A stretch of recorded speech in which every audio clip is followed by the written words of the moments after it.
Here's the reasons behind keeping it in the door. Number one, it's the warmest place in your fridge. If you put it on the shelf, you're going to have to reach behind it to grab something out, and then when you put that something back, where is it going? Right in front of the starter, and then something else, and then right in front of the starter. And before you know it, you've got your starter at the back of the fridge where that freezer air is coming down. Your starter's going to get too cold. It won't die, but it'll just slow down. The organisms will slow down. And then what else is going to happen? You're going to forget all about it until one day your husband goes to reach for the ketchup and he finds this moldy freak show going on in the back of your fridge, and somebody's like, "What is this?" That was a reenactment of an actual occurrence in my kitchen. So you want to keep it where it's not going to get shoved at the back and forgotten. Yes? So does that jarring of opening and closing that door burst those bubbles and make it fall? It doesn't at my house. Okay. And I've got some not so careful refrigerator slammers. So it doesn't seem to bother it. It does pretty okay.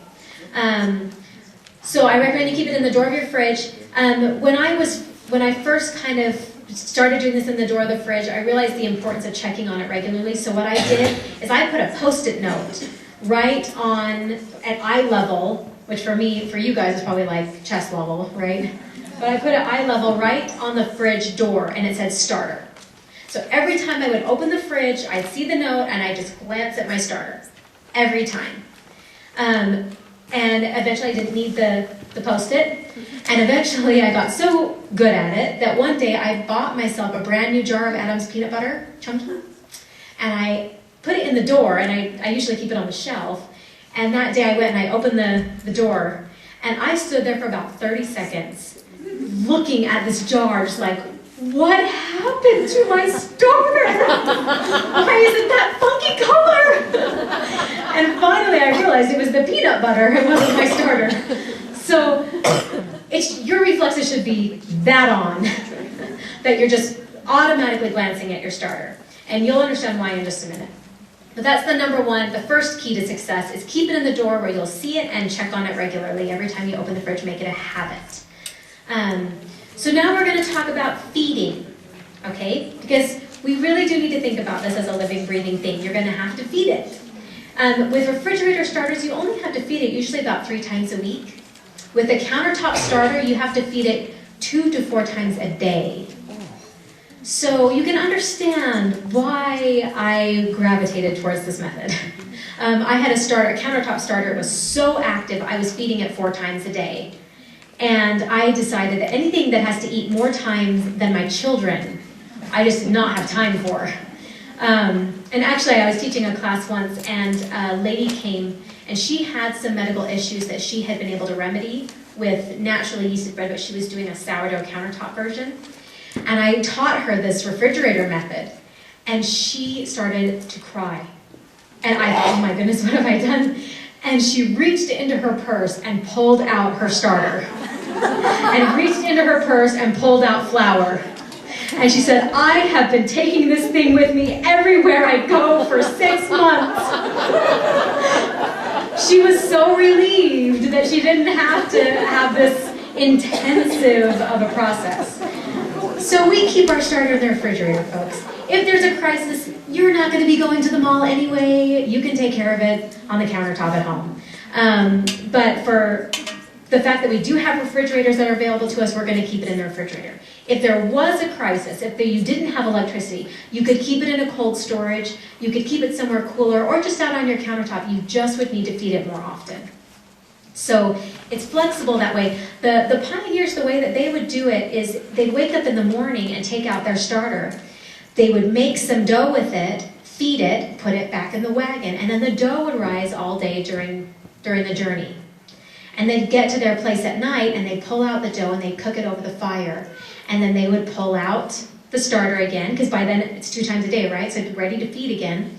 They'd pull some out, make more dough, feed the starter, put it back in the wagon. So they were able to have bread twice a day based on this feeding schedule. So it worked for them. They'd have bread for breakfast and bread for dinner, and then bread to use throughout the day. So in a crisis situation, that would be the same type of a schedule that you would probably follow. Every time you feed your starter, you're going to be doubling its volume. And this is in the chart. There should be on your handout. Are there? It's on the back. There's a chart. Now this I call this the power feeding cycle in the cookbook. I give you this for 2 reasons. The starter I'm sending you home with today, you will need to build it up slowly. Okay? And not like painstakingly slowly. But you can't just go home, throw a bunch of flour at it, and try and make bread tomorrow. You have to build it slowly, and there's a reason for that. Your starter is going to be going, starters, like I said, they're so similar really to people. You're taking it from one environment and putting it in a new environment. So your fridge is going to be at a different temperature than my fridge. Your flour is going to be different from my flour. Your water might be different than my water. All of these things factor in. These are living organisms. And I characterize these organisms, I give them characteristics that help people to understand the nature of these organisms. And I feel like when you understand that, it's easier for you to take care of them. So you've got the yeast and the lactobacilli, right? The yeasts are very similar to young teenage girls. They're terribly delicate. Don't put their shoes away in the wrong place. The world will be over, right? If you want life to be bubbly for your starter, you need to take care of these delicate little ladies. They are very picky about, they just are very sensitive to changes in environment, to changes in their food source. If the yeast sense anything that could possibly be hostile, they send out the spores and kick the bucket. That doesn't mean that your starter is dead. It just means that the yeast have gone dormant. They've sent out the spores, the live yeast perish, and then the spores hatch, and the new colony says, okay, we're good here, it really wasn't that big a deal, just new water. And you get your starter back, okay? So the lactobacilli, on the other hand, are like teenage boys. As long as there's food, nothing else matters. You can do whatever you want to it. And if there's food to eat, the lactobacilli are going to be just peachy. So if we carry this metaphor on a little ways, the lactobacilli, they're not picky, okay? As you introduce the new food, the lactobacilli and the yeast, they both go to town, they start to eat.